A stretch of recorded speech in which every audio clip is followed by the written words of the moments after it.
Bueno, buenas noches ya, buenas tardes, buenas noches a todos compañeros, compañeras, bienvenidos a la casa, al patio del centro de Nueva Tierra, después de cuánto, 2 años, más o menos.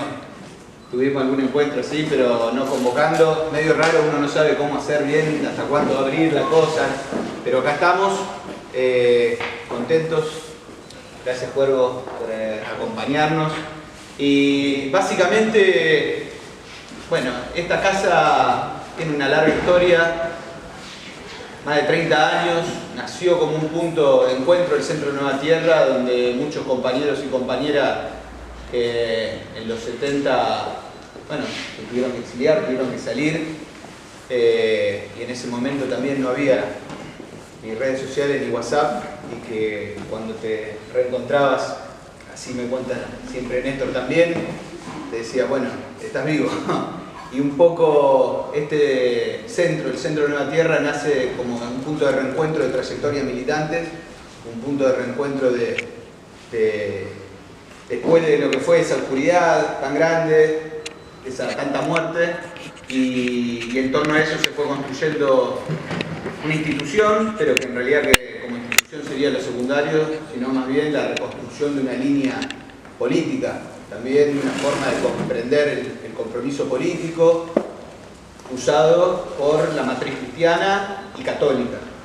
Y también manteniendo muy firme la memoria de los mártires. Recién ahí con un amigo, yo puntualmente vengo de la palotinada, de los palotinos, pero acá muy fuerte también la memoria de lo que fue Angelelli, toda la historia y todo lo que esa historia que llevó a buen puerto, digamos, por lo menos en términos eclesiales.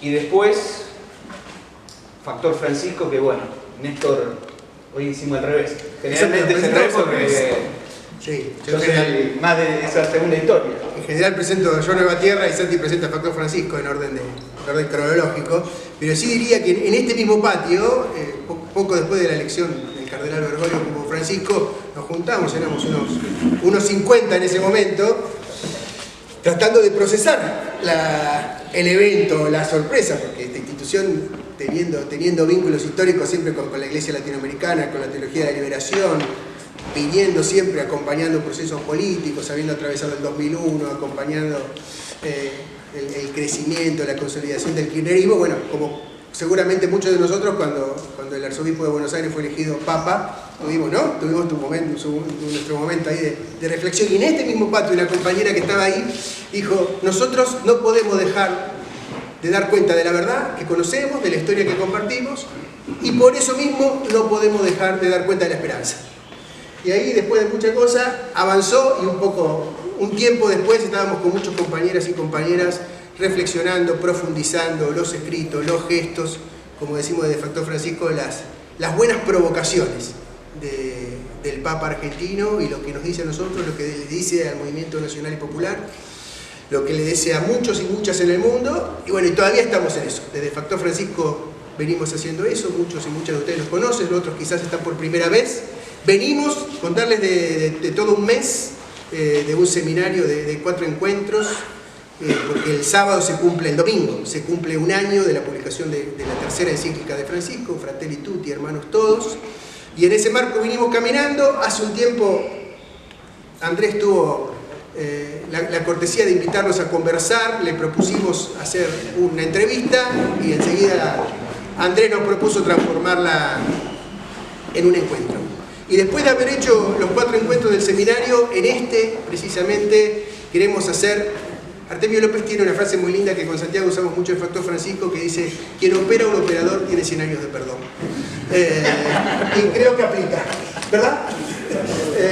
Y algo así cuando en el 2019 estuvimos con Santiago allá en Santa Marta, en un cuartito mucho más chico que hablando con el Papa, algo así le dijimos, nosotros queremos operar sobre lo que usted dice para que lo podamos aprovechar mejor. Y desde entonces tratamos de, como se lo hemos dicho también a él, jugar al borde pero adentro pero al borde, ¿no? Usando esta noción de desborde que Francisco trata tanto. Y la verdad que creemos que en este momento de inflexión histórica, de exigencia, de desierto, y al mismo tiempo de tener que realmente no ser optimistas. No es un momento para ser optimista, es un momento para tener esperanza. El optimismo en el último caso es una cuestión de carácter. Nos parece muy oportuno cruzar historias y tener al Cuervo acá para hablar de eso, de la Fratelli Tutti, de las implicancias políticas, las resonancias políticas del pensamiento de Francisco y de lo que compartimos todos y todas como inquietud, como ganas de conversar y encontrarnos y encontrar claves nuevas que nos ayuden como usamos también al interpretar la Fratelli Tutti, a recomenzar. Creo que en un montón de planos, desde el más civilizatorio hasta los más individuales, pasando claramente por nuestra situación como país, como nuestra situación política, como movimiento nacional y popular, hay que recomenzar. Así que, Cuervo, gracias por estar. Gracias a ustedes y, bueno, la verdad para mí un honor, todo un desafío no poder hacer una intervención o como le queramos llamar respecto a una encíclica tan rica, tan profunda como Fratelli Tutti. Pero bueno, vamos a hacer el intento. Creo que un poco en el flyer de la convocatoria hablaba de la construcción política, la militancia, de tratar de conectar, ¿no?, esos universos que a veces parecen distantes, pero que por el contrario para mí son muy cercanos. Creo que si tenemos que decir cuál es el principal problema de la humanidad o del mundo hoy, yo diría que es la incredulidad, ¿no?, la falta de fe en general. Pues bueno, diremos que para mí siempre la fe superior es la espiritual, pero uno respeta todas las creencias. Y creo que si hay un problema hoy en el mundo es que faltan creyentes, falta fe, y el militante en realidad finalmente es un creyente. Cree en algo, tiene una fe que puede ser política, que puede ser doctrinaria, que puede ser moral, que puede ser ética, que puede ser también espiritual. Y cree en una idea, no en una doctrina o una teoría que en definitiva explica o plantea cómo se pueden mejorar las cosas, ¿no? Frente a una realidad compleja, adversa, contradictoria. Bueno, hay ahí una idea que propone o indica mecanismos a partir de los cuales se podría vivir mejor. Y el militante tiene fe en eso. Y también se necesita, para conectar, ¿no?, ese sujeto con una creencia, con una apuesta, y esa idea, se necesita también un punto de conexión que es el método, ¿no?, el método o la metodología, ¿no? No solamente alcanza con la voluntad del sujeto o con la doctrina o con la teoría o con la idea, sino que también se necesita una metodología para poder conectar esas dos instancias. Y creo que eso es lo que tratamos de hacer todos nosotros. En mi caso, mi fe, en términos políticos, es el justicialismo. Sin duda. Creo que... ¿todo bien? Creo sin duda que la Argentina es un país bendito por muchísimas cosas, pero centralmente en términos políticos por la aparición de la doctrina justicialista, por la aparición de Juan Perón y de Perón, y porque esa organización o esa conciencia de los trabajadores, que en aquel momento, ¿no?, de mediados del siglo XX, no fue propiedad exclusiva de la República Argentina, sino que fue un movimiento producto de una crisis del capitalismo liberal en la década del 30, producto de dos guerras mundiales que habían generado una marca de mucho dolor, ¿no?, y de mucho impacto en la conciencia mundial, por supuesto, y también la existencia de un bloque como el soviético, como los socialismos luego denominados reales, también habían generado las condiciones para que el mundo capitalista deviniera en un estado de bienestar o un capitalismo, digamos, con una mayor intervención del Estado y con mayores niveles de equidad.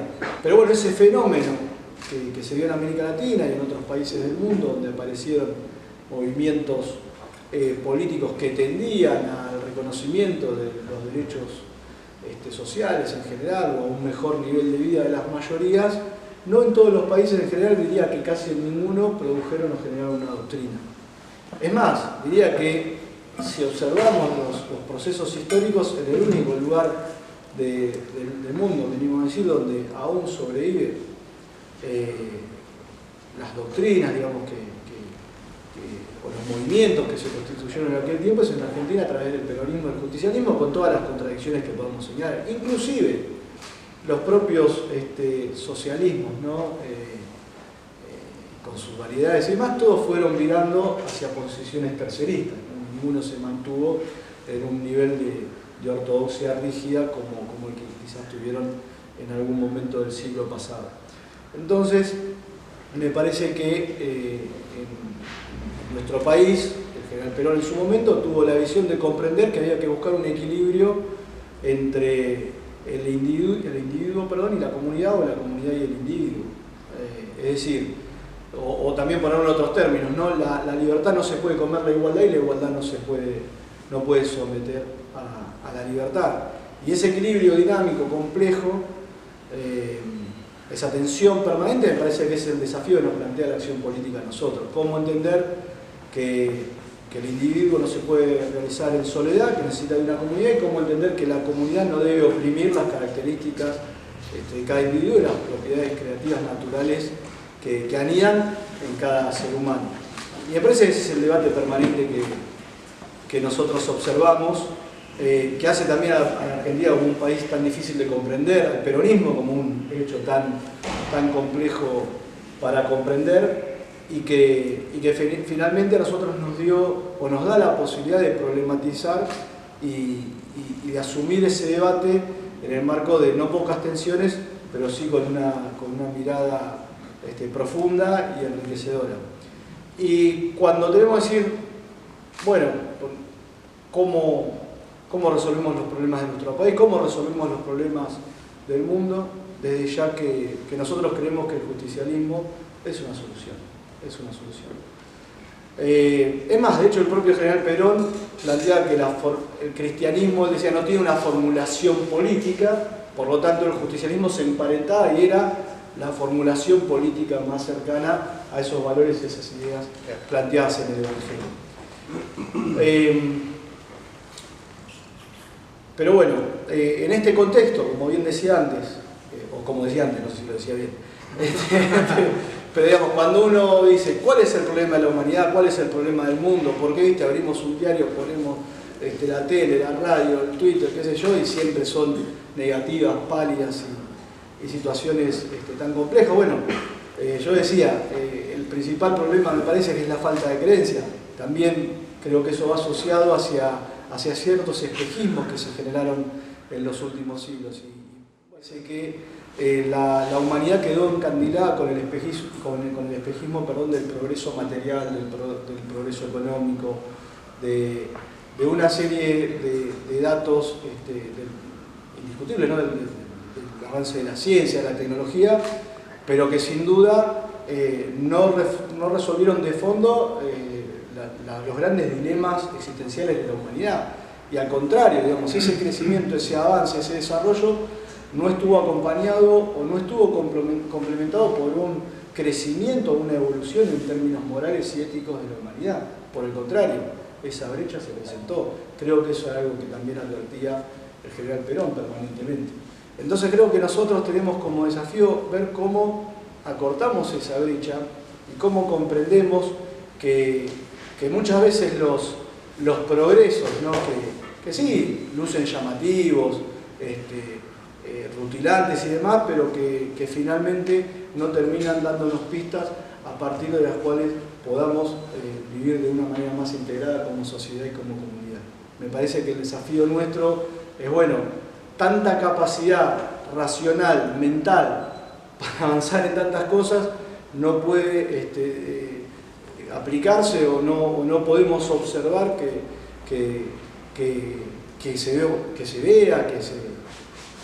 se concrete en materia de cómo organizar una comunidad de manera más justa y con mayor armonía. Me parece que ese es el gran dilema que tenemos en la Argentina y en la humanidad. Entonces, ahí Francisco en un momento, citando, ¿no? a San Francisco, planteaba el tema de que él, más allá de las diferencias de creencias religiosas en este caso, nunca, no recuerdo la frase textual, pero él decía no iba con una dialéctica agresiva para imponer su verdad. Entonces nosotros tenemos que discutir, bueno, cómo construimos comunión, cómo construimos unidad a partir de las creencias que cada uno tiene, o como Néstor Kirchner decía, desde cada uno de su verdad relativa, cómo aporta a la construcción de una síntesis superadora. Bueno, me parece que es central esa idea de no querer abrumar o subordinar al otro a partir de la creencia que uno tiene o la verdad que uno pudo construir. Y esto que se dice así parece algo obvio y natural, realmente es muy complejo y no es lo que pasa, porque el ego siempre nos empuja a querer tener razón y a entender que no construimos en un intercambio, sino que finalmente ganamos discusiones. Yo me enojo mucho cuando a veces un compañero dice, no, gané una discusión. ¿Qué ganaste? ¿Qué es ganar y perder? ¿No? Digamos, en este sentido, ¿no? Me parece que están muy alterados los valores y que finalmente el sistema en el cual vivimos, el sistema de valores que impera la cultura, ¿no? Porque la imposición de un modelo económico, un sistema económico también después derrocha una cultura. Fíjense ustedes que nosotros estamos sacrificando la creación a manos de un artefacto creado por el ser humano que es el mercado, ¿no? Cuando lo podemos analizar, un artefacto que desarrolló esta criatura que es el ser humano, se está fagocitando la propia creación. No sé, los científicos dicen que el universo tiene 12.000 millones de años, que la Tierra tiene 4.000 millones de años. Bueno, no sé, podemos creer o no, pero esa era también una cuestión de fe de otro tipo. Pero la realidad es que todo ese desarrollo hoy está subordinado a los designios de, como dice Francisco, ¿no? El Dios mercado. Creo que esa falta de creencia de la que hablaba al principio tiene mucho que ver con lo que busca el mercado. O sea, un ser que no tiene vida interior, que no cosecha los propios valores, no tanto culturales, intelectuales, espirituales, siempre está mucho más a merced, pues es una víctima más proclive a ser atrapada por las tentaciones del mercado, ¿no? Entonces esos vacíos existenciales que muchas veces podemos encontrar en términos individuales y en términos colectivos, muchas veces son llenados a través del consumo. Y acá el otro problema, algunos pueden consumir y otros no pueden consumir. Entonces, algunos que están incluidos y que tienen una posibilidad, una capacidad de ingreso, pueden saciar, que es una engañapichanga, ¿no? Porque eso es ir pateando y postergando las discusiones esenciales que debe darse uno dentro de sí mismo para adelante, pero puede saciar, si se quiere, esa propensión o esa compulsión al consumo porque tiene la capacidad de hacerlo, pero hay otros que no. Hay otros que no. Y están en la más absoluta soledad o entran en esa variable que Francisco también denomina, ¿no? Como los sectores de la sociedad que son descartables. No consume, no existe. No consume, no existe. El problema de otro es como en la parábola del buen samaritano que también se señala al principio de la encíclica. Pasamos de largo, que no existe. Muchas veces, en las discusiones que tenemos con los compañeros, con las compañeras, con los militantes, y en esto de ver quién es ganador y quién es perdedor en este sistema, quién es vivo y quién es tonto, ¿no? Pareciera ser que el que evita los problemas es el vivo. No, hay un problema. Che, esa fe, miré para otro lado. Bueno, yo creo que es al revés. Yo creo que vivimos en un sistema en el cual los vivos son los tontos y los tontos en todo caso son los vivos. Es decir, el que se compromete, el que se ocupa, el que presta atención, seguramente perderá tiempo, recursos de lo que podría ser el plan de su ego, ¿no? Digamos, el plan de los designios, ¿no? Por ahí que uno se levanta y dice, bueno, hoy voy a hacer esto, qué sé yo. Bueno, después Dios dispone, algunos no creerán, bueno, no sé, el destino dispone, pero siempre es claro que siempre en el día a día nos vamos encontrando desafíos y pruebas que a veces hasta nos enojamos y decimos, ¿cómo puede ser que me pase esto si yo tenía planificado ir para allá? Había un proverbio árabe que creo que decía, cuéntale a Dios tus planes y se reirá de ellos, ¿no? Entonces, creo que que esa vida compleja y azarosa que tenemos que enfrentar nos obliga a nosotros a estar más preparados interiormente para poder dar respuesta y para poder comprender que nosotros debemos ir a los problemas, más si somos militantes. Bueno, si uno no se asume militante, bueno, está bien. Siempre es, en el crecimiento personal es mejor tener una actitud solidaria, comprometida más, pero el militante es imprescindible.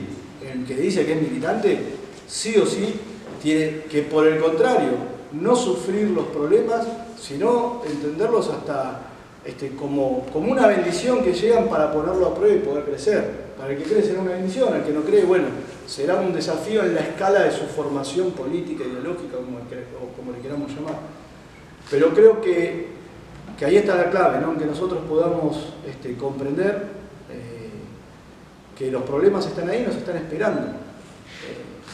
Y que cuando decimos nadie se salva solo, cuando decimos la patria es el otro, no son eslogans, sino que tienen que ser verdaderamente axiomas de una fe que nos debe motivar a transformar las cosas, porque, es decir, a veces hay un problema en la política, cuando la política se racionaliza o se ideologiza mucho, se prioriza mucho, es decir, pareciera que el mejor militante es el que sabe más, ¿no? El que tiene el relato de la teoría, de la doctrina, o que esto ocurre mucho en los ámbitos universitarios, por ahí a veces que se da, ¿no? Por eso para mí siempre la formación, digamos, de la militancia nunca es completa si no hay una militancia en el territorio, si no hay compromiso con el otro y sobre todo con los que más necesitan, y sobre todo en la Argentina, donde yo no soy, bueno, hoy volvieron a publicar los números de pobreza y de indigencia y son durísimos, ¿no? Pero digo, donde tenemos que seguir conviviendo en un país que es rico en materias primas, en un montón de capacidades, con niveles de pobreza que nos deben avergonzar y que nos deben obligar a dedicar cada minuto a combatirlo. Pero entonces, cuando nosotros planteamos la acción política, por supuesto hay una dimensión colectiva y hay una dimensión individual.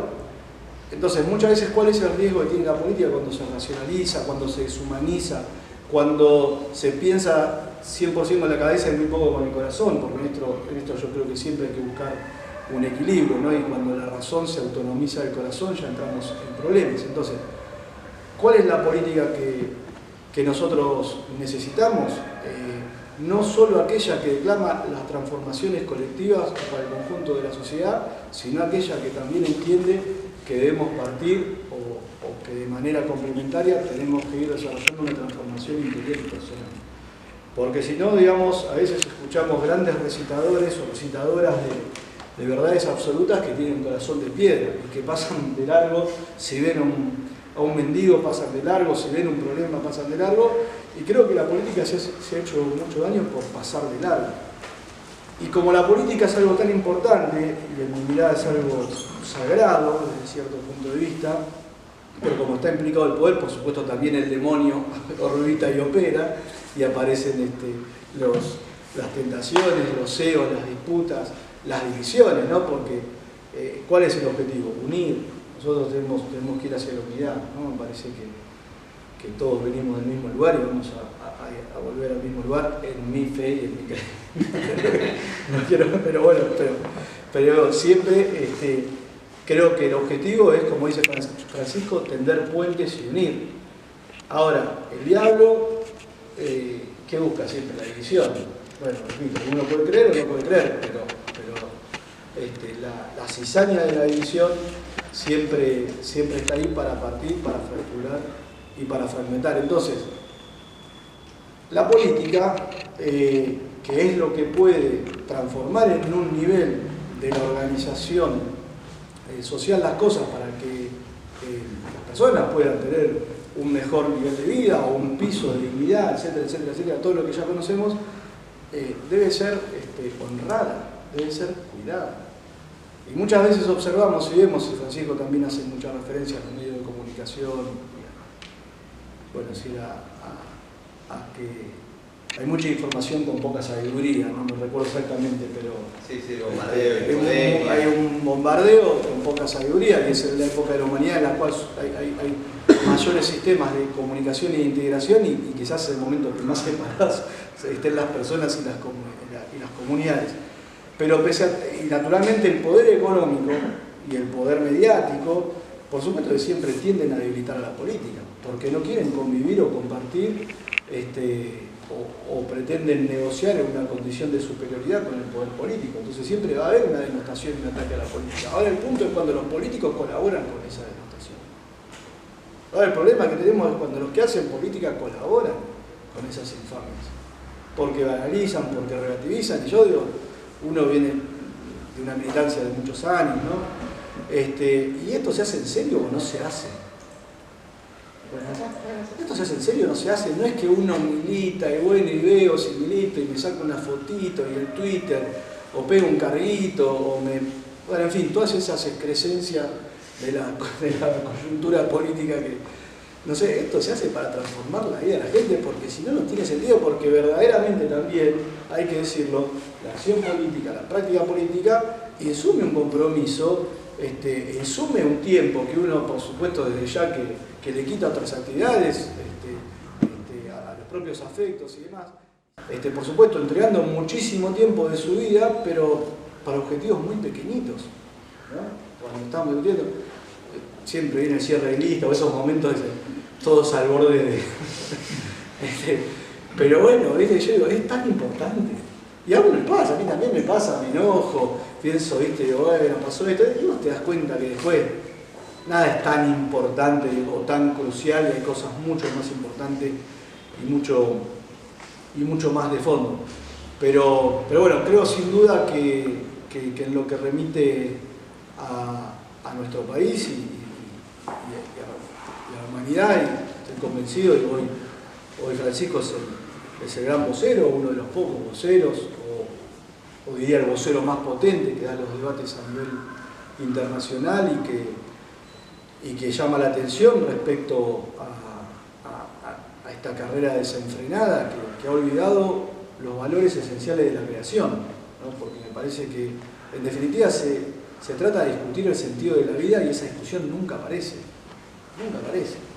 siempre estamos discutiendo el último minuto, cuántos likes en esto, cuántos no sé cuántos, bueno, pero nunca hay tiempo para discutir lo profundo y lo importante, que es saber qué estamos haciendo acá, para qué buscamos, que inclusive supera todos los debates coyunturales que podemos tener nosotros en la política. Pero bueno, me parece que Francisco tiene la valentía de hacerlo. Por supuesto, eso no cae en gracia de los poderes fácticos a nivel internacional, y creo que de alguna manera su filosofía y sus expresiones es imposible, y esto es una aseveración mía y no quiero comprometer a nadie, ¿no? pero por eso es imposible no ver un parentesco con lo que son las ideas del justicialismo, de la comunidad organizada, es decir, seguramente dichas de otra manera, porque también todo tiene una raigambre común que tiene que ver con la filosofía cristiana. Y en el caso de Argentina, yendo por ahí más a lo que nos toca enfrentar a nosotros hoy, desde ya también creo que nosotros necesitamos una tendencia larga de políticas de Estado, ni digo de gobierno, digo de políticas de Estado que tengan una mirada integradora.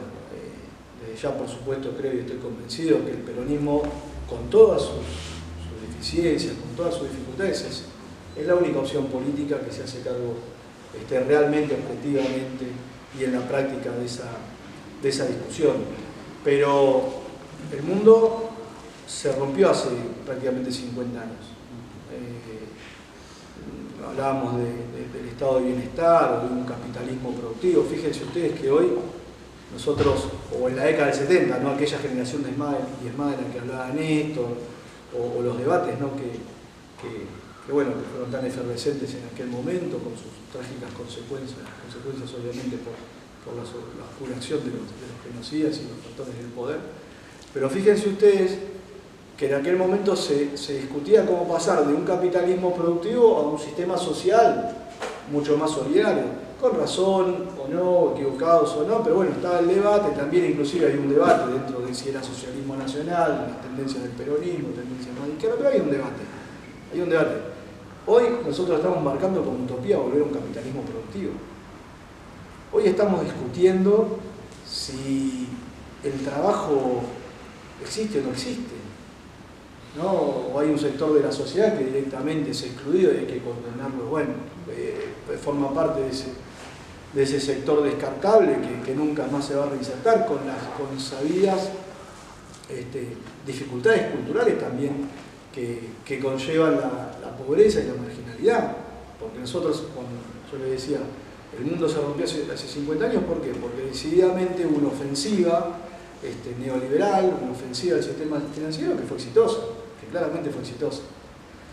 Que hoy el neoliberalismo sigue siendo hegemónico, no con el nivel de prestigio que tenía en los años 90, porque había reaparecido, ¿no?, en esa avanzada a partir de los inicios de los 70 y sobre todo consolidándose en los 80 con Reagan, Thatcher y compañía.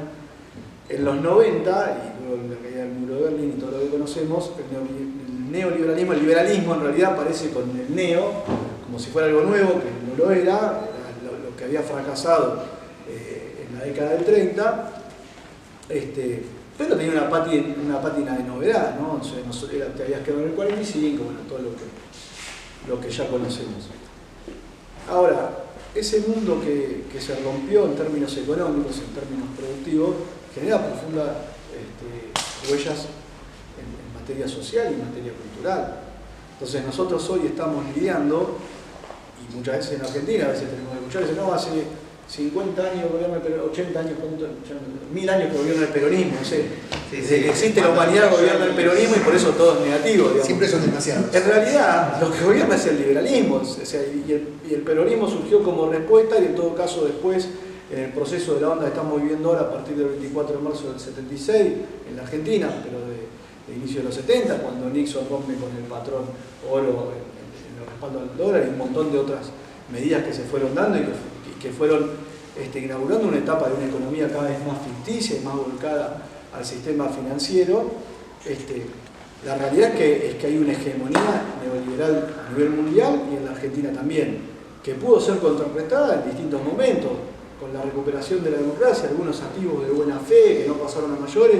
Después los más sólidos, por supuesto, fueron los 12 años de Néstor y Cristina, pero tenemos que hacer la cuenta, ¿no? Es decir, te tiraron a un pozo, tuviste entre el 76 y el 2003, vamos a poner una cuenta y sin menospreciar a los compañeros que por ahí les tocó estar responsabilidades ejecutivas en el medio, pero digamos, claramente no hubo capacidad de generar una respuesta sólida en esos 27 años. 27 años entre el 76 y el 2003, la Argentina sumida en un pozo. Como decía Néstor, en el infierno, ¿no?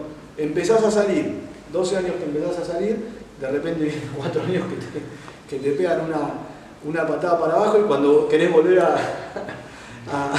levantar, pandemia. Bueno, entonces, es una realidad compleja la que tenemos que enfrentar, pero claramente la única salida es poder estabilizar en el tiempo políticas que tiendan a un mayor nivel al desarrollo, digamos, al cambio del modelo económico, que volvamos a tener un capitalismo de carácter productivo que nos permita recuperar el trabajo y el empleo, que para nosotros es la política social por excelencia y vertebradora, y hasta tanto ocurra eso, por supuesto, tener las políticas sociales que puedan contener y sostener esa transición. Me parece que esa es la discusión que hoy estamos teniendo en Argentina. Ahora, y sin esquivar el bulto, con todas las tensiones, por ahí me fui muy a la coyuntura, ¿no? Pero digo, con todas las tensiones que hoy puedan haber, que puedan darse dentro del movimiento nacional, nosotros sabemos que la salida pasa por ahí, que la salida no van a venir de aquellos que permanentemente defendieron y que volvieron a ejecutar las más agresivas políticas liberales en los 4 años transcurridos en el 2015 y entre el 2019. Entonces, me parece que nos jugamos mucho a futuro, ¿no? Me parece que por supuesto desde ya esta idea, ¿no?, de la amistad social y de la fraternidad, ¿no?, como valor que pueda ensamblar y pueda compaginar y coordinar esa tensión natural entre libertad e igualdad, ¿no? Digamos, ¿qué tenemos? no es una cuenta matemática o una ecuación, no es que uno dice, bueno, hasta acá la libertad y hasta acá la igualdad. Es una tensión dinámica como la que se da entre el individuo y la comunidad. Claramente, entonces, ¿cómo se puede sostener esas tensiones, ese equilibrio? ¿Cómo se puede hacer conducente? Bueno, a partir de un valor superior que es la fraternidad, que no es que está en el medio, hay que ir buscándolo. Y eso requiere siempre una mirada indulgente, una mirada llena de misericordia, una mirada llena de amor, que muchas veces es lo que falta. Si uno tuviera que decir, aunque suene naif, ¿qué es lo que nos falta? Y nos falta más amor. La verdad que nos falta más amor. Y esto va en lo que es el equilibrio, ¿no? Mente, corazón. Si le damos todo el control a la mente, muchas veces las respuestas van a ser más frías, más vinculadas al cálculo, ¿no? Creo que la mente siempre cae presa de esa inseguridad natural de decir, bueno, gané o perdí. Y en realidad el corazón es mucho más abarcativo, se hace cargo de las cosas, se hace cargo de los problemas, ¿no? Por eso puede dar una respuesta mucho más sensible. Y yo creo que el desafío que nosotros tenemos es ese, cómo sostenemos una política mucho más sensible, cómo defendemos una doctrina que contenga y que integre al conjunto de nuestra sociedad, y sin duda en la Argentina eso se llama justicialismo. Yo creo que nosotros, a partir de esta reactualización, ¿no? y de esta potenciación de carácter ya espiritual e internacional, a partir de una figura tan fuerte como Francisco, creo que tenemos que poder hacernos fuertes en esa defensa y pensar que lo que se juega en la Argentina es poder sostener un movimiento político y una doctrina política que piensa en el conjunto de la sociedad, no solamente en los más humildes o en los trabajadores, sino que piensa en una comunidad organizada que integra a todos los sectores. Y yo creo que la pelea tiene un margen de incertidumbre hacia futuro, que no está definida, ¿no? Y que creo que, bueno, hay datos de la realidad reciente que... ¡Qué decepción! ¿Cuándo pensábamos que no era ahí? ¿En serio? Pero soy un absoluto convencido de que lo vamos a poder resolver. Repito, cuando nosotros decimos el sujeto, que es el militante, que es el creyente, el que cree y el que tiene una fe de que las cosas pueden ser mejores. El método, ¿no? Que es la forma en la cual nos organizamos, la idea que es la doctrina, que en este caso sería el justicialismo. Creo que si nosotros recuperamos en esos tres niveles la claridad, bueno, podemos decir que a la luz del futuro y de las nuevas generaciones, el justicialismo, el peronismo, las ideas de fraternidad, finalmente, no es que se van a imponer, porque no sería la idea de imponerlas, sino que por el convencimiento, por el predicamento y porque el conjunto de nuestro pueblo vea que esa es la mejor alternativa para vivir una vida en paz, bueno, en definitiva, nosotros podemos avanzar a un futuro de mayor plenitud, de mayor felicidad, de mayor integración y finalmente de fraternidad. Bueno, es un poquito eso. Peronistas, ¿no? Nosotros siempre ahí lo resolvemos así. Son la misma fuente expresada de distintas maneras, ¿no? O sea, pero lo que solemos decir respecto a qué le puede aportar Francisco al peronismo, al justicialismo, y finalmente a nosotros, ¿no? No a la abstracción del peronismo no tanto, sino a los peronistas, a los militantes, solemos decir tres cosas. Le aporta una distancia para ver más lejos y ver más el núcleo, le aporta una diagonal como para desbloquear, y le aporta una dinámica, ¿no? O sea, de recomienzo, y en este caso se plasma mucho. Y después solemos decir que respecto a la doctrina, viste que Francisco respecto a la doctrina, las primeras cosas que dijo fue, toda la doctrina es importante, pero no es todo igual de importante. O sea, la pone en movimiento. Y después le agrega dos cosas, una característica, el discernimiento, o sea, ver cada situación, cada caso, cada practícalo y vivirás. Exactamente. Aparte es un gran detestador de las abstracciones, ¿no? En ese sentido. Y después una disciplina, ¿no? Una disciplina en el sentido, nosotros lo que solemos decir, y con la Fratelli Tutti lo resaltamos mucho, dice, ¿por dónde destrabamos? Sí, con un gesto, ¿no? Y el gesto son tres cosas: desviarse del camino, levantar al caído, buscar a otros, ¿no? Y en eso tiene algo muy desbloqueador, entendemos nosotros, ¿no? Ahora, ¿cuál es nuestra pregunta en general y también en esta coyuntura? decís, ¿no? Creer, tener una fe o tener una certeza, que sería otra acepción de lo mismo, ¿no? Una convicción. Bueno, preguntarte, y también un poco después para abrir algunas preguntas en un intercambio, bueno, ¿cómo ves ese desafío de la pluralidad, por supuesto, de convicciones, de ideas? Y también porque la sensación que tenemos muchos nosotros y que decimos que sabemos demasiado. Entonces cuando uno sabe demasiado pasa de largo. Es lo que pasa en el buen samaritano. Los que saben pasan de largo, ¿no? Y entonces, bueno, ¿cómo parar? Y otra cosa que también me parece que coincide mucho con el enfoque que vos le acabas de dar a lo que dijiste. Concentrarse en mejorarnos a nosotros, no en ver qué tan malos son los malos, ¿no? Eso es muy de Francisco también. Una gran preocupación por poner en forma a la fuerza propia, ¿no? Por decirlo así, ¿no? A los propios. Francisco no es muy profético en el sentido de la denuncia a los otros. Sí denuncia el mal y al diablo, quizás por eso trae al diablo como divisor. Pero su mayor preocupación es cómo reformamos las militancias, las que fueran, ¿no? Entonces, ¿cómo ves eso en general y hoy, en esta primavera 2021? Desde ya, yo creo que y después por ahí para lo que decías antes, ¿no? Para que me había quedado, o sea, para ser respetuoso, yo creo que Francisco es una figura del mundo espiritual, ¿no? Obviamente, después que por supuesto tiene una influencia política, pero para mí en eso no creo que haya una jerarquía de lo político. Muchas veces hay una discusión, una tentación de muchos compañeros y compañeras de pretender subordinar lo espiritual a lo político. Yo creo que eso es un error absoluto. No es mi concepción, pero también creo que está mal para el que no cree, porque políticamente no aporta ni corresponde, y lo cercena y lo chica a Francisco. Respecto a nuestra militancia, a nuestra fuerza, mira, yo siempre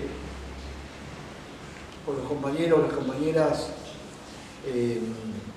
a veces se tensan las cosas, ¿no? Porque, bueno, tenemos que decir lo que pensamos y demás, y una construcción de poder ocurre como nosotros disputamos poder porque tenemos una concepción instrumental del poder, lo vemos como un medio para resolver los problemas, pero también el poder se va transformando en un fin, y va corrompiendo, intoxicando, y hasta diría estupidizando, ¿no? Porque yo diría que uno se va encontrando, son compañeros, compañeras que en un tiempo eran personas tan muy afables y que después te los vas encontrando y van mutando, ¿no? Y Dios quiera que eso no le pase a uno nunca. Entonces, ¿qué es la recomendación para mí, para la fuerza propia? Es siempre, salgamos de esa lógica de mirar siempre para arriba, a ver qué dice la Sarasa online, o no sé, el sitio web de no sé qué cosa, y estar mirando siempre, bueno, qué ocurre en la cúspide del poder y opinando eso, cuando en realidad finalmente es una realidad en la cual sí está bien que opinemos, que participemos, pero no deja de ser un tanto lejana, o no deja de estar fuera de nuestra acción concreta del cotidiano. Entonces digo, bueno, al final el militante termina mirando para arriba todo el tiempo, no mira a su alrededor, no ve a sus pares, deja de percibir a sus pares, y lo que es peor, no mira más para abajo, o sea que no ve a los que quedaron en el fondo y que están en ese lugar de descarte. Entonces me parece que es central para nosotros poder recuperar eso. Estamos en un momento complejo en términos políticos, ¿no? Porque formamos un frente, una coalición, no pudimos resolver de una manera clara la metodología de toma de decisiones de la coalición, fue público y notorio hace 10 días, 15, entonces, bueno, Cristina con la carta vino a ordenar un poco una cosa que se estaba le mandó una encíclica escamoteando un poco. Entonces, por ahí es mejor que tengamos ámbito, digamos, che, ¿qué te parece esto? ¿Te parece lo otro? Bueno, como también hay disputas, hay tensiones, yo siempre digo, ojo que el frente de todos no se tiene que transformar en el frente de nadie, ¿no? Porque eso es lo que pasa con las coaliciones, que nadie se termina sintiendo parte del conjunto y cada uno empieza a hacer por su partecita. Yo creo que hoy estamos en esa transición, con un desafío muy concreto el 14 de noviembre, que matemáticamente tenemos la posibilidad de revertir la elección, porque los votos nuestros sabemos, están los circuitos donde nosotros históricamente tenemos más que el caudal de votos, hubo una afluencia del 55% de los votantes promedio, o 60%, y en donde más peor no vas, estuvo por arriba del 75%. Entonces, eso es muy concreto. No sabemos si esa gente va a ir a votar o no, vamos a hacer todos los esfuerzos, tampoco sabemos qué va a votar, porque por ahí sí, che, acá no votar, pero no sabemos hasta dónde puede llegar su desilusión o su falta de motivación. También fue una elección muy complicada, pandemia, un montón de cosas, pero yo no soy de la idea de refugiarme atrás de los atenuantes. Yo creo que es un resultado elocuente que nos tiene que obligar y que nos tiene que hacer ir a fondo en la revisión de todo para poder salir adelante, porque sí tengo fe a futuro de que lo vamos a poder resolver, sea cual sea el resultado del 14. Nosotros ya hemos pasado otros momentos de derrota, me parece que a veces las derrotas a tiempo sirven para poder ordenar, reconfigurar y reperfilar la fuerza política. Creo también que en este famoso debate, ¿no?, de las formas o el fondo, si bien obviamente había que corregir o acomodar ciertas cuestiones de forma, lo que no teníamos que hacer era atentar contra el fondo. Contra el fondo... Sí, sí. el fondo de nuestra concepción, de nuestras concepciones. Y creo que fuimos quedando atrapados en una operación de Clarín o de los medios hegemónicos y demás, donde era bueno, era como si nos descafeinábamos o si, viste, nos hacíamos más light era mejor, y entonces, bueno, toda una tensión, bueno, y estuvimos 1 año y medio discutiendo eso, a ver que estábamos con las básicas cerradas, sin vernos, entonces toda una dispersión, un aislamiento. Encaramos la propia campaña electoral desde el aislamiento, porque no pasamos nafta nunca, digamos, y fuimos con un poco de delay, y ellos ya habían despedido a la cuarentena hacía un año largo. Entonces ahí hubo claramente 2 velocidades distintas, pero sí, yo creo que hoy el Frente de Todos está frente al desafío de constituir una fuerza política. ¿Por qué? Porque el Frente se constituyó como Frente Electoral en el 19. Hay un objetivo, ganarle a Macri.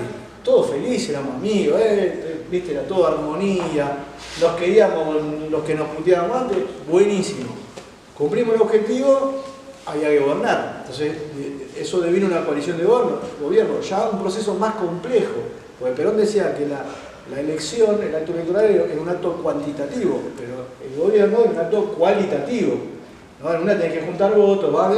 Y en el otro ya entra la cuestión cualitativa a jugar, y la sociedad te va observando y va ponderando las definiciones. Entonces, conformamos un gobierno de coalición, y al poco tiempo vino la pandemia, lo cual resintió mucho la propia tarea de gobierno, la propia gestión del Estado, la propia articulación de los actores que tenían que tomar decisiones, y ni hablar de la fuerza política, ¿no? Por supuesto, mucho más. Y la tercera instancia era consolidar o constituir o institucionalizar una fuerza política. Eso es materia pendiente todavía. Nosotros no institucionalizamos el Frente de Todos. Hay reuniones, no hay algo, ustedes lo saben, o sea, hay situaciones, obviamente. No es que nunca fuimos, estaba la pandemia, las restricciones, pero yo recuerdo el tiempo original de Néstor, del 2003, ¿no?, que también veníamos de un proceso de dispersión, de prestigio de la política, de que se reencontraban compañeros que no se hablaban ni de los años 70, con un montón de heridas, ¿no?, peleas de los 70, ni siquiera peleas, ¿no?, pérdidas, ¿no?, una generación diezmada, pérdidas de los 70, discusiones de los 80, traiciones de los 90, y de repente había que encontrarse y darle sustento al gobierno popular. Entonces, ¿qué pasaba? ¿Qué ocurrió en aquel momento? Y me acuerdo de Néstor lo motorizaba. Es decir, ¿cuáles son los problemas que aquejan a la sociedad? La inseguridad. Bueno, ¿quién culpa? De los pobres, ¿no? Digamos, y donde quiera que pongamos la mirada, siempre va a haber un pobre como responsable. Ahora yo me pregunto, ¿cuántos factores de poder administran los pobres como para ser responsables, o qué capacidad de decisión por la parte tienen? Muy poca. Sí, por supuesto, cuando los excluidos, los pobres, los trabajadores, los humildes, todos los sectores, digamos, que son más castigados por la dinámica económica, se organizan y tienen una conciencia, sí, por supuesto tienen poder. Sí, por supuesto tienen poder. Y esa es la historia del peronismo en Argentina, ¿no? Me parece que el movimiento popular por esencia de Argentina es el peronismo. Creo que hay que tener mucho cuidado que los nuevos formatos que van tomando, y no hay, cuando uno dice movimientos populares, movimientos sociales, organizaciones sociales, que por ahí en los medios aparecen rápido y parece que todo es lo mismo, no es, tiene matices, ¿no? Que hay que poder analizar por diversas cuestiones, por la gambre ideológica. Todos sabemos que hay organizaciones sociales que están en el frente de todo, dentro del frente de todas las organizaciones sociales tienen también sus matices, pero también hay otro conjunto de organizaciones sociales que tienen otra mirada, ¿no? Más de oposición al gobierno o al propio frente, y que muchas veces lamentablemente terminan en estrategias políticas que confluyen con los sectores del poder económico, lamentablemente. No quiero andar mucho en eso porque es algo que a nadie le gracia, pero bueno, es parte también de alguna realidad. Yo creo que sin duda alguna en la Argentina ese lugar lo ocupa el peronismo, y me parece que los movimientos sociales y las organizaciones sociales tienen que visualizar el peronismo. Yo creo en un peronismo. A ver, para mí Néstor vino a reperfilar el peronismo, ¿no? Sí, porque discutimos, peronismo, kirchnerismo, no. O sea, yo no creo que hay que entrar en esa discusión, porque alguien que por ahí viene de una experiencia previa, tiene una identidad marcadamente peronista o justicialista. En realidad el justicialismo es la doctrina, ¿no? Pero bueno, en términos identitarios vamos a hablar, ¿no? De identidades. Y un compañero o compañera que se formó más al calor de las políticas posteriores al 2003, quizás sientan más una identidad kirchnerista. Yo no veo contradicción, no veo contradicción en eso. Sí, lo que creo es que lo que hicieron Néstor y Cristina fue reperfilar el peronismo, porque el peronismo quedó medio clueco después de la piña de los 90 del neoliberalismo, ¿sí? Y soy de la idea y creo, y sería un debate mucho más profundo y demás, que el peronismo sobrevivió a los 90 de la manera que pudo. Ahora, estaba ahí, medio groggy, deambulando por el ring, y tenía que venir alguien o tocar la campana y el coach, no sé cómo se llama, dos sopapos y decir, che, loco, mirá que nosotros nos encargábamos de la justicia social, velábamos por los derechos de los trabajadores, estábamos yendo para otro lado. Bueno, retomemos el camino. Entonces, ¿qué ocurre? Lógicamente, en esta hegemonía neoliberal del sistema financiero, este mundo se rompió, por supuesto que el número de trabajadores creció, claramente. Bajó la producción, bajó la capacidad productiva, bajó la cantidad de trabajadores. La tecnificación también expulsa, lógicamente, trabajadores del sistema formal.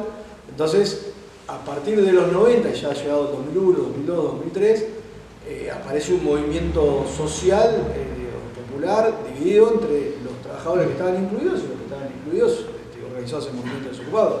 Yo en el 2002, 2001, 2002, toda esa etapa, participé de un movimiento de desocupados.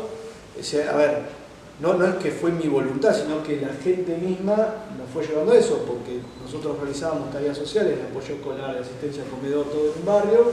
En el momento, primero nos dijeron en los 90, ¿no? Mediados de los 90, y que necesitamos un comedor, tenemos hambre, bueno, laburamos todos, juntábamos, no era con el Estado, juntábamos, de acá, de allá, bueno. Fue pasando el tiempo, crisis del tequila, aumento de la desocupación en Argentina, un momento la gente dice, che, necesitamos laburo.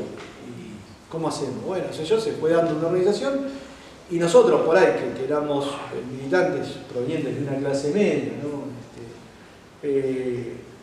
La propia gente del barrio confiaba en nosotros, o por las propias tensiones que tienen los barrios, ¿viste? Que múltiples peleas, bueno, por ahí nos pusieron en un lugar que no fue buscado, pero conozco de adentro cómo funcionaba esa dinámica. ¿Y qué discutíamos nosotros en aquel momento?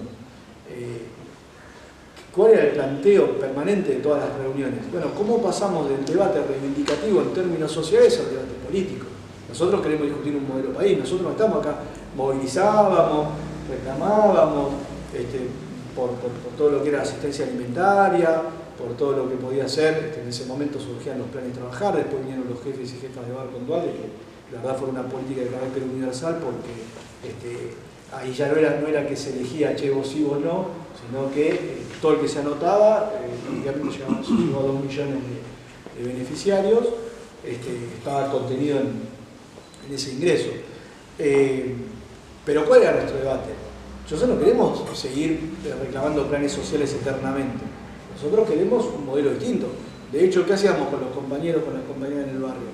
Por ahí, bueno, muchos barrios, ¿no? Porque ya para esa época estábamos en muchos barrios. Hacíamos charlas de debate, tratábamos de incentivar, porque había un problema, la política estaba muy mal vista. Yo siempre decía, el líder estaba mejor visto que el que hacía política en esa época. Bueno, ahora sigue siendo como, la política sigue siendo muy cuestionada, pero a partir de esto de Cristina hubo una revalorización. Pero en aquel momento vos decías, yo hago política y te quedabas solo, entonces tenías que un poco enmascarar, decir que en realidad estaba, bueno, lo social, esto, lo otro.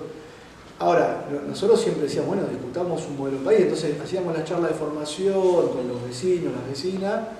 Me acuerdo mucho usábamos Sinfonía de un Sentimiento, de Leonardo Fabio. Y la gente lloraba porque decía, esto no va a pasar nunca más en Argentina.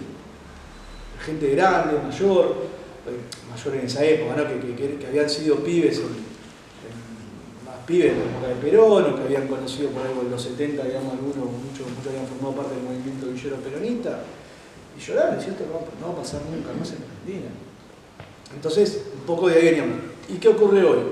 ¿Cuál es la discusión por ahí que nosotros planteamos?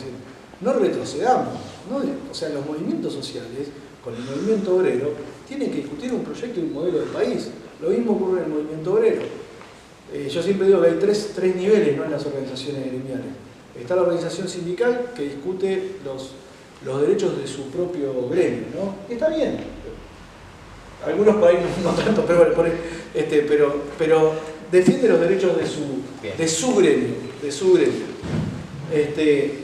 Perfecto, está muy bien. Hay otras organizaciones que defienden los derechos del conjunto de los trabajadores, y es mejor. Y después hay otras organizaciones que discuten el modelo de país, que es una etapa aún superior, porque no solamente se quedan, digamos, o se anclan en el debate de lo reivindicativo y la defensa de los derechos, sino que entienden que la mejor manera de defender los derechos de un trabajador o de una trabajadora es pelear por un modelo económico, social más justo, etcétera, etcétera, etcétera. Entonces, y yo, claro, hice ese chiste, pero para mí las organizaciones sindicales son sagradas, son junto al peronismo, digamos, son de las genialidades que generó Juan Perón y que hoy permiten que en Argentina, con todas las observaciones, matices, cuestiones, miradas muchas veces peyorativas de cierto progresismo que a veces se posa sobre las organizaciones sindicales, eso sigue permitiendo que la Argentina no esté en un lugar aún peor como el que lamentablemente está en muchos países de nuestra región. No sé si te contesté, pero fui por ahí. Acá en Capital, bueno, Milei, pero tenemos por todo el país, en Córdoba también, es un territorio difícil, pero ¿cómo crees vos que tenemos que salir a buscar esos jóvenes? Sí, para mí lo central es la solidaridad. Yo creo que es central. Hay una ofensiva individualista de odio muy fuerte. Eso no es una casualidad, eso está delineado en los centros de poder internacional, obviamente locales. Para el que cree es el diablo mismo que está atrás de eso. Pueden creer así, pero no lo que saca, es el momento de tipo, tirar todo lo que pero es así, digamos, es una fuerza muy oscura. Yo creo que eso solamente se puede combatir con sentimientos sanos, genuinos, y para mí eso es la solidaridad, es el compromiso con el otro. Es así. No, a veces por ahí, yo veo ahora, y me parece buenísimo que nosotros estemos ocupando agendas que parecen novedosas, ¿no?, respecto que yo, el medio ambiente, el tema del medio ambiente también lo plantea Francisco y demás, u otras cuestiones, pero no nos olvidemos que son agendas que planteó el peronismo también hace 70 años. Digo, Perón en la década después de la Segunda Guerra Mundial, él planteaba la Tercera Guerra Mundial iba a ser por los recursos naturales, ¿no? Y ya hablaba de ecología, quizás con otras palabras o con otras denominaciones, pero ya estaba muy presente. Bueno, ni hablar del feminismo, ¿no? Si vamos a hablar del feminismo, idea Perón y de la existencia del Partido Peronista Femenino, ya desde aquella desde aquella época, ¿no? Y el voto, bueno, tantas cosas, ¿no? Tantas cosas más que podríamos ir desarrollando, ¿no? Porque a veces uno dice, ya el peronismo es como que hizo todo, ¿no? Entonces uno tiene que ir y redescubrir para traerlo al presente. Siempre, por supuesto, se puede adaptar, y el mismo Perón decía que en las doctrinas tenían que ir ayornándose y adaptándose, respetando, por supuesto, el núcleo central de sus premisas y demás. Pero yo creo que es la solidaridad. Y no hay que tenerle miedo, para mí. Por eso digo, a veces parecía que hubo un momento donde lo hicimos, ¿no? que cuando Cristina planteaba la patria es el otro, habíamos tomado una dinámica de jornadas solidarias permanentes, y ahí empezó a ver, loco, basta, ¿qué somos los Boy Scouts? ¿O somos los cosas? Nos dañó porque nos fue individualizando, nos fue encerrando y demás. Pero eso por ahí es una discusión. Voy a aprovechar para preguntarte, también en este marco, porque tiene que ver con nuestro pueblo, que por ahí nosotros a lo que nos toca ahí, en lugar de gestión en algunos lugares, siempre estamos planteando la cuestión del espíritu Guernica, ¿no? Es decir, nosotros cuando te vimos gestionando en ese conflicto social concreto, implicó un Estado presente, un ministro sentado, atendiendo a todos los vecinos, ¿no? A todo el conflicto ese. Por ahí no tuve la oportunidad de ese momento hasta ahora, porque frente a los compañeros digo, ¿cómo es el saldo organizativo en ese sentido? La relación entre Estado, ¿no? Tu rol como dirigente, como referente, pero a la vez ministro, ¿no? Y estando con la gente ahí en el conflicto, en el centro del quilombo. ¿Cómo es el saldo? Porque la verdad que, digo, para nosotros es un ejemplo que ordena a mucho de lo que nos toca estar en algunos lugares de decisión. En ese sentido, debo decir, sería por lo menos desde el lugar del corazón, es decir, escucharte, en el sentido cuál es el saldo en ese sentido, porque la verdad que orienta, nos mató la pandemia en ese sentido, pero orienta bastante cuándo un Estado tiene que estar presente y cuándo un funcionario funciona, ¿no? En ese sentido. O sea, primero, por supuesto, te digo que fue una situación muy compleja,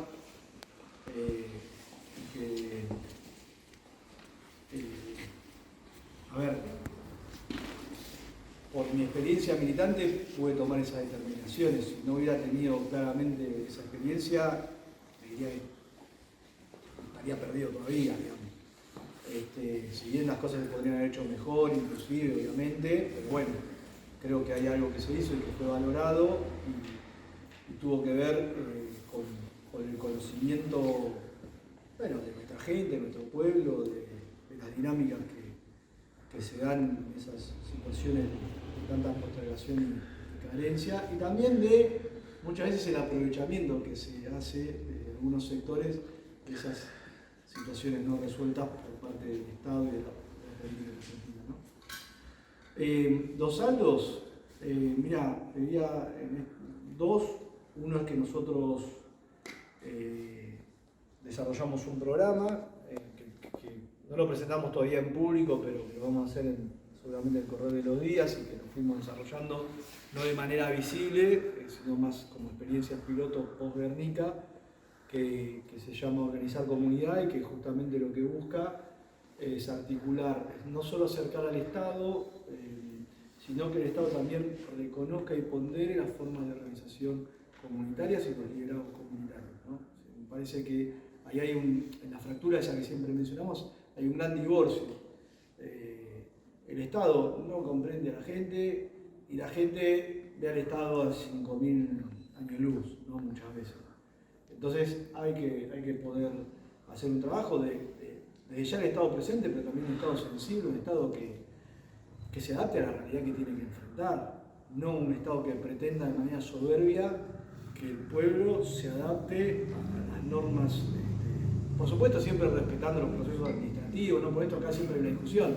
Está el que te exige resolución instantánea, pero a la vez te pide transparencia, entonces si vos tenés una infinidad de mecanismos de control, después eso te ralentiza. Es decir, ahí hay un debate del funcionamiento de lo administrativo que en algún momento hay que poder saldar, porque el mismo que te cuestiona que estás tardando es el que te pide un montón de mecanismos de control que me parecen bárbaros, y viceversa.